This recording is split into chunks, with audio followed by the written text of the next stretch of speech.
¿Sabes lo que son los espacios indefendibles? Tranquilo, si no lo sabes, no hay ningún problema, no pasa nada. Que incluso entre propios videoanalistas y entrenadores de distintas categorías hay mucha controversia al respecto de si están aquí o si están allá. Tratando de sumar experiencias, diálogos y conversar con todos los expertos en la materia, hemos llegado a una conclusión y ahora pretendemos compartirla. ¿Qué son los espacios indefendibles? Vamos a explicarlo ahora mismo.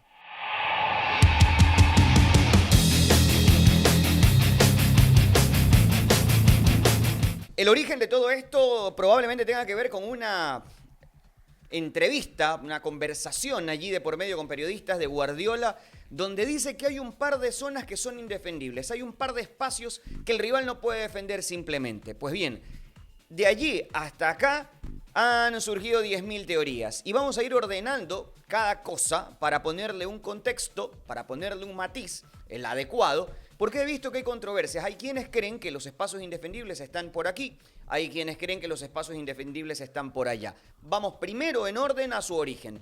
Esta fue la conversación que detonó todo lo demás. Trabajar el ataque es lo más fascinante del mundo. El ataque es...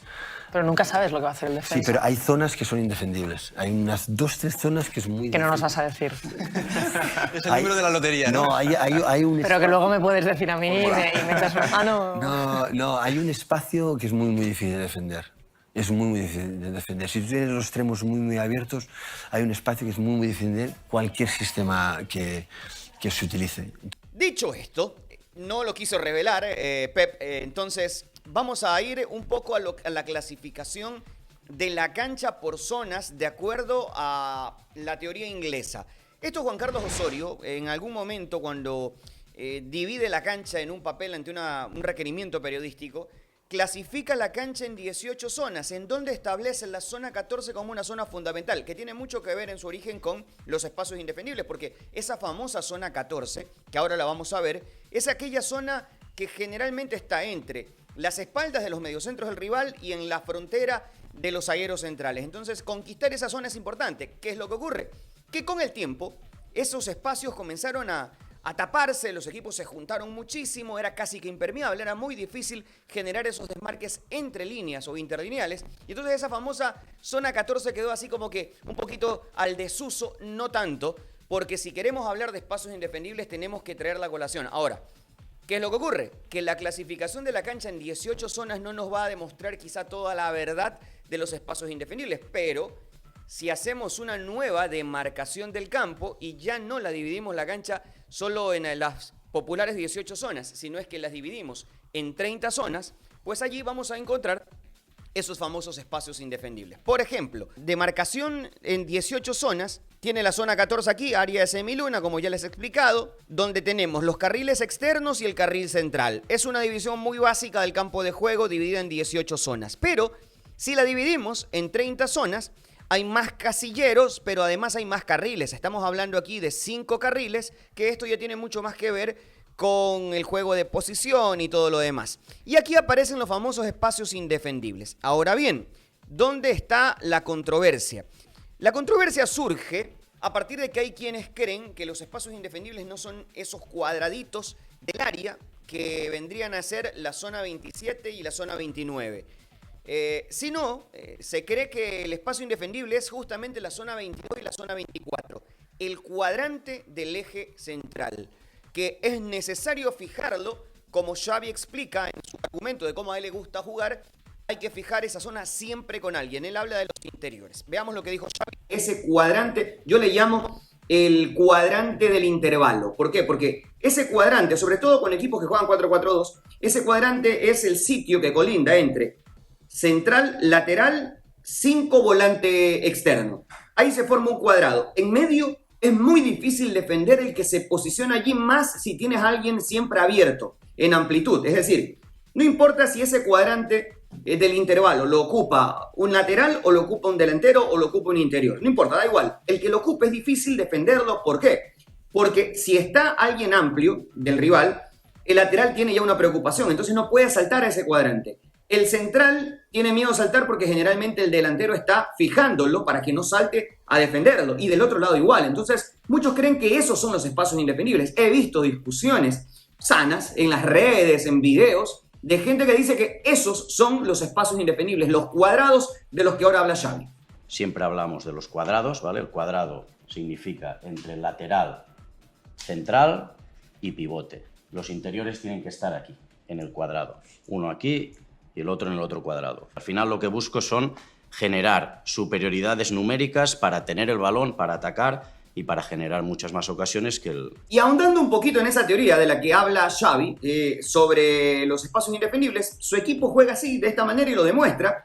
Como vemos cómo se ocupa el cuadrante, ese cuadrante del intervalo, le llama siempre ocupar los cuadrados, dice Xavi Hernández, y sus equipos lo manejan a la perfección, al igual que los equipos de Pep Guardiola, y generalmente los equipos que hacen juego de posición. Ya habrá un video para hablar profundamente de los juegos de posición, y es que tiene todo que ver, esto trabaja en sinergia.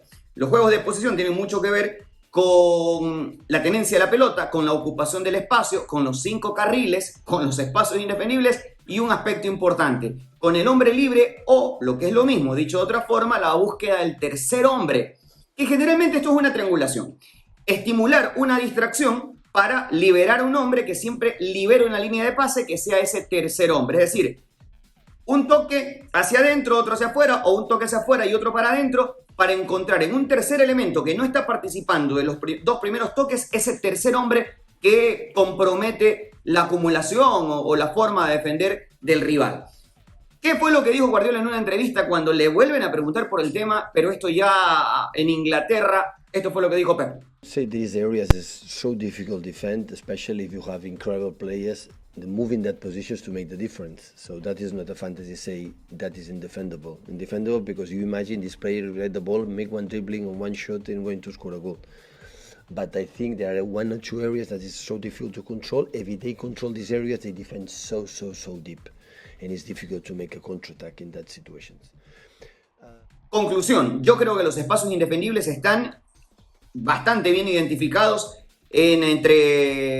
dentro del área, estos cuadrados laterales del área, y entonces son espacio indefendible y la golden zone o la zona de oro. ¿Qué es lo que ocurre? Que para llegar a estos espacios indefendibles es muy importante fijar el cuadrante, ese famoso, ese cuadro que es el cuadrante del intervalo entre central y lateral. Yo creo que las dos cosas tienen mucho que ver. El cuadrado o el cuadrante del intervalo es un paso para llegar luego al espacio indefendible.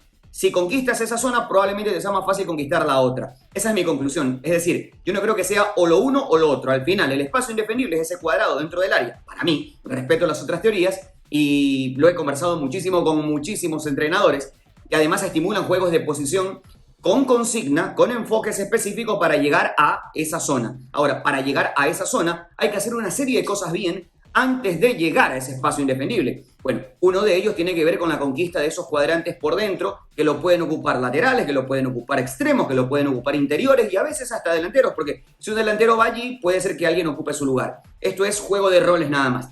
Bien, entonces, esos son los cuadrantes y algunas demostraciones prácticas de equipos de Guardiola, sobre todo, que lo ponen en función para que vean la importancia.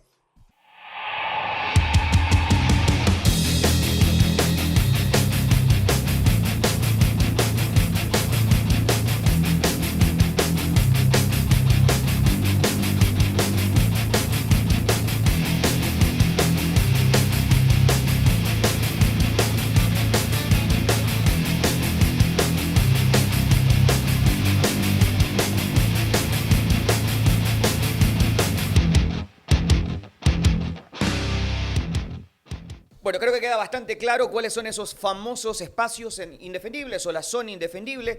Muchos técnicos se refieren a estos espacios y no siempre la comunidad tiene claro a qué se refiere. Por eso viene bien poco refrescar conceptos, tratar de tener las ideas claras para cuando lo escuche en algún periodista o lo escuche en alguna rueda de prensa o en alguna declaración de algún protagonista, pues sepa a qué se refiere. Me parece bien siempre estar aprendiendo un poco más de conceptos tácticos. El fútbol cada vez se vuelve más táctico y siempre hay que estar a la vanguardia. Espero lo hayan disfrutado. Recuerden suscribirse, compartir este contenido y será hasta la próxima.